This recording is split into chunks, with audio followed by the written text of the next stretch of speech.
नमस्कार दोस्तों। आशा स्टोरीज़ में आपका स्वागत है। देखो, मेरा मानना है, अगर आपको पॉजिटिव रहना है तो आपको डेली पॉजिटिव हो सोचना भी पड़ेगा। जैसे कि मैं बहुत स्ट्रेस में थी कि मेरे बेटे का बर्थडे कैसे मनेगा, कैसा न्यू ईयर होगा, बट होते होते सब कुछ हो ही गया। और मेरा मानना ये भी है कि अगर आप अच्छा सोचेंगे तो अच्छा होगा भी। हालांकि मुझे बहुत प्रॉब्लम्स आई मेरी बेटी का बर्थडे सेलिब्रेट करने में, क्योंकि मैं अकेले ही करने वाली थी और मेरे हस्बैंड थे और कोई नहीं था हमारे साथ में। बट हमने जैसे तैसे कर ही लिया। शुरुआत हमने कुछ ऐसे की थी, सबसे पहले हमने हमारे घर के काम को निपटा लिया और उन्होंने, मेरे हस्बैंड ने बाहर के जितने काम थे, फूड लाना, खाना लाना, उन सब चीज़ों को उन्होंने कंप्लीट किया। और मैं अपने घर में थी, अपने बेबी को मैंने नहलाया और नहला के अच्छे से कपड़े पहना के मैं आंगनवाड़ी लेके गई। आंगनवाड़ी के बच्चों के लिए, जैसे कि मैं बता चुकी हूँ कि मैं उन्हें बहुत प्यार करती हूँ, उनके लिए शॉपिंग की। फिर उनको हम लेकर आए। उससे पहले मेरी सिस्टर आ चुकी थी, हम लोगों ने खाना एक साथ प्रिपेयर करने के लिए रख दिया। और धीरे धीरे गेस्ट भी आ चुके थे। तो गेस्ट जैसे ही आने लगे, उससे पहले ही हमने ये सजावट हम कर चुके थे। बट थोड़ी बहुत जो सजावट थी वो रहती थी और वो हम कर ही रहे थे। मेरी मम्मी पापा, मेरे ब्रदर, मेरी सिस्टर, मेरे फ्रेंड्स, मेरे हस्बैंड के दोस्त, रिलेटिव्स, सब लोग आ चुके थे धीरे धीरे। यहाँ टाइम था केक कटिंग का। यहाँ केक कटिंग जैसे ही शुरू हुई, सब एक्साइटेड हो गए जोगेश को लेकर के। सो ये जोगेश अब पहला बर्थडे है, वो 2025 में हुआ था। और ये एक साल, अब ये बर्थडे है, वो एक साल अब पूरा हो चुका है।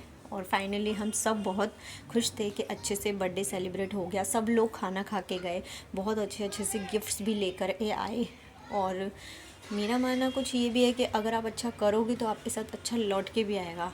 मैं कोशिश यही करती हूँ कि मैं किसी को हर्ट ना करूँ, सबको खुशी दे सकूँ, और रिटर्न में मैं उम्मीद नहीं करती कि सब मेरे साथ वैसा ही बिहेव करें। उसके बाद हम लोगों ने गिफ्ट्स खोलने चालू किए। जैसे ही हमारे गेस्ट आ चुके थे और पार्टी बन चुकी थी बर्थडे की, मैंने डे नाइट सब्र नहीं किया बिल्कुल भी, और मैंने गिफ्ट ओपन करना शुरू किया। कोई मेरे बच्चे के लिए खिलौना लाया था, कोई मेरे बच्चे के लिए कैक्टस लाया था, कुछ लोग कपड़े लाए थे। तो सभी लोगों और मेरे दिल से और मेरे हस्बैंड की तरफ से तहे दिल से धन्यवाद है कि वो लोग मेरे बेटे के बर्थडे पर आए और उन्होंने मेरे बेटे का बर्थडे सेलिब्रेट किया।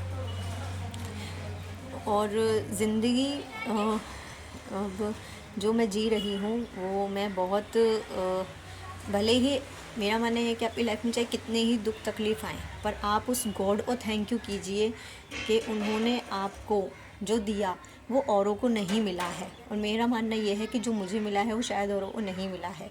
इसलिए मैं हर सुबह उठ के ईश्वर को धन्यवाद करती हूँ। जैसे कि अनएक्सपेक्टेड थे गिफ्ट, अनएक्सपेक्टेड था बर्थडे, अनएक्सपेक्टेड थे वो लोग जो मेरे बेटे के बर्थडे पे आए और अच्छे अच्छे कपड़े लेके आए। यहाँ हम कपड़ों की देख रहे हैं क्या गिफ्ट आए हैं।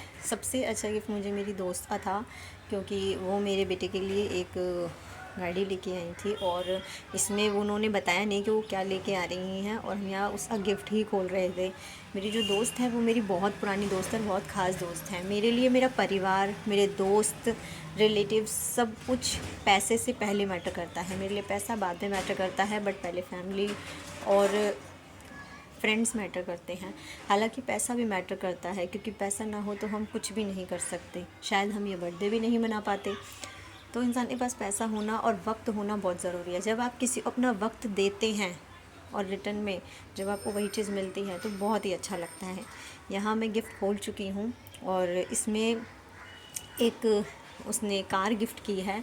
ओके दोस्तों, एक अच्छी बात ये हुई है कि इस कार का जो कलर है, जो गाड़ी मेरी फ्रेंड ने गिफ्ट की है, वो मेरे हस्बैंड इस ऊटी से मैच करती है। मेरे हस्बैंड इस ऊटी का कलर नीला है और इस गाड़ी का कलर भी नीला है। ये देख के हम दोनों ही बहुत शॉक्ड हुए थे, मैं और मेरे हस्बैंड। जैसे ही हमने गिफ्ट्स खोल लिए, उसके बाद मैं, मेरी सिस्टर, मेरे हस्बैंड, हम सब बहुत बातें की, बहुत मस्ती की। और उसके बाद हम लोगों ने सोचा कि हम थोड़ा सा कि आराम भी कर लें, और ये हमारा लास्ट गिफ्ट था जो हमने ओपन किया और थैंक यू किया। उसके बाद मैं लग गई घर की साफ़ सफाई में, और ये देखिए रात को मैं सारी साफ़ सफाई करके फिर सोई थी मैं, क्योंकि मेरा बेबी बहुत छोटा है, डर रहता है कि वो कुछ खा ना जाए। वीडियो देखने के लिए बहुत बहुत धन्यवाद।